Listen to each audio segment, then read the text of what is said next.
Right, so what I want to do is just summarise what custody actually is. So since 2006, it's been mandatory that we're part of the European standards, and it doesn't matter what sector you belong to. So whether you're in the prison sector, the Young Offenders Institute, immigration, police, mental health, the child secure setting, we're all mixing into this European standard at the top. And ultimately that cross-references then with the likes of Article 2 of the Human Rights Act, which is why we need to understand about the right to life and the positive obligation aspects. So if this is the centre, which is the European standards and Article 2 human rights, all the sectors then are orbiting around this. So then each sector might have their own phraseology and own documents, but they're all complying with a common theme.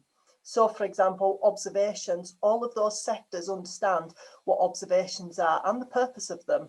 And the purpose of them is that the service user, who might either be called a detainee, a prisoner, a patient, the service user should be the centre of this. And it's all about the assessment of risk around that service user. So the observations, for example, in the police might be called level 1, 2, 3, or 4, or in the prisons, they might refer to them as 5 times an hour. But the thing is, there's a purpose to go and to observe the person.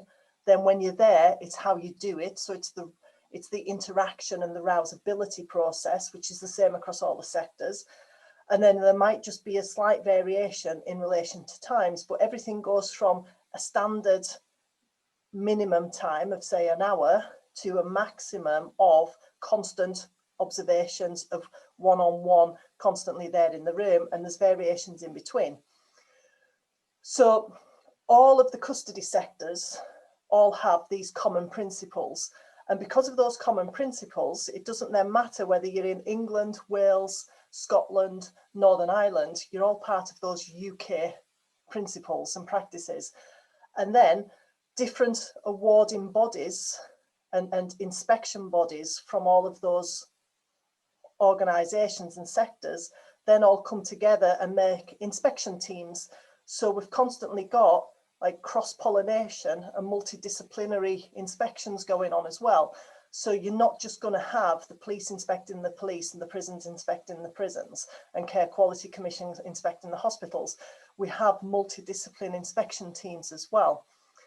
So hopefully that helps to clear up and explain about the nucleus of custody. So it doesn't matter what sector you're working in, we're all complying with this nucleus of European standards and Article 2 of the Human Rights Act.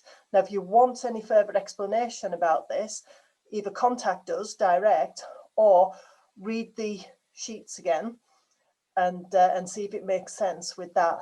Okay, thank you.